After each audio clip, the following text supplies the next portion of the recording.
So a lot of times people get confused in the course of selecting smartphone to buy.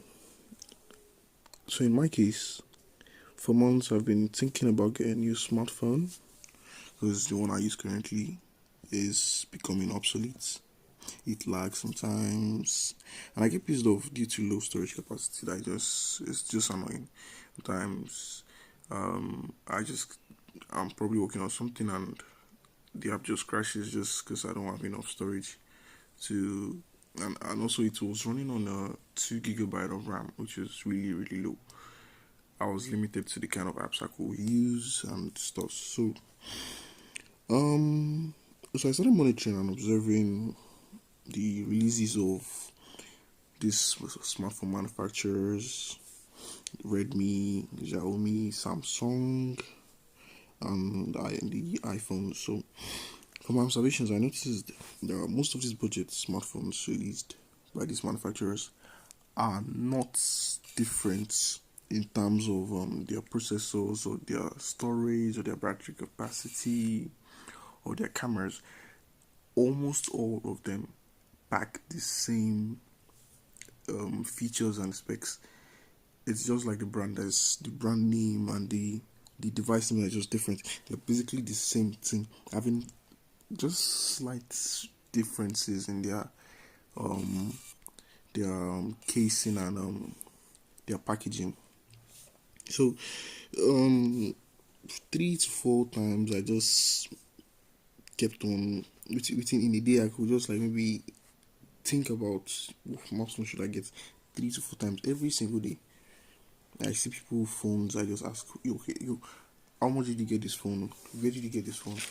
Then I'll just wonder, why did you just get this phone? Why did you get it? What made you finally decide? Some people will be like, okay, it's due to the storage.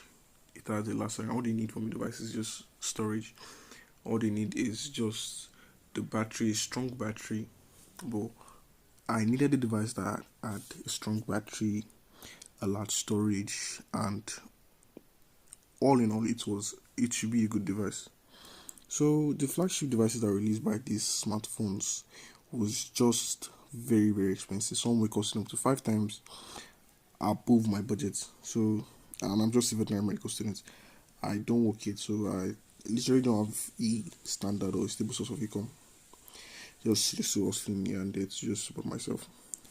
Then one night, I just thought a thought came to my head. Why don't I just get an older flagship device, an older flagship smartphone that's going to cost me almost the same, or just probably slightly above the price of the new smartphone I was budgeting for. So I kind of like just did like a basic research and the smartphones that could cost. I checked online for like for 3 4 days for several devices that I could work with my budget, and we had the things I wanted.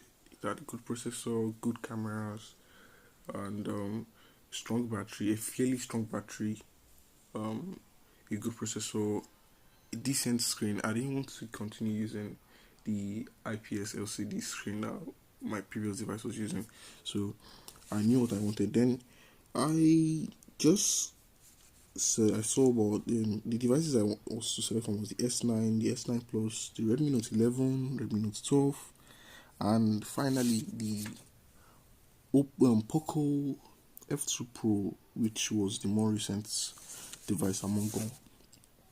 So so far the Poco F2 Pro has proven to be a great buy. So I just made this video to compare the Poco F2 Pro with some flagship devices that some cost as high as 3, 4, 5 times as the Poco F2 Pro. And I'll drop you a link to the IG store, the Instagram page of the store I ordered the phone from. And they actually deliver to every state in Nigeria, within Nigeria and outside Nigeria. I still remain Elasage.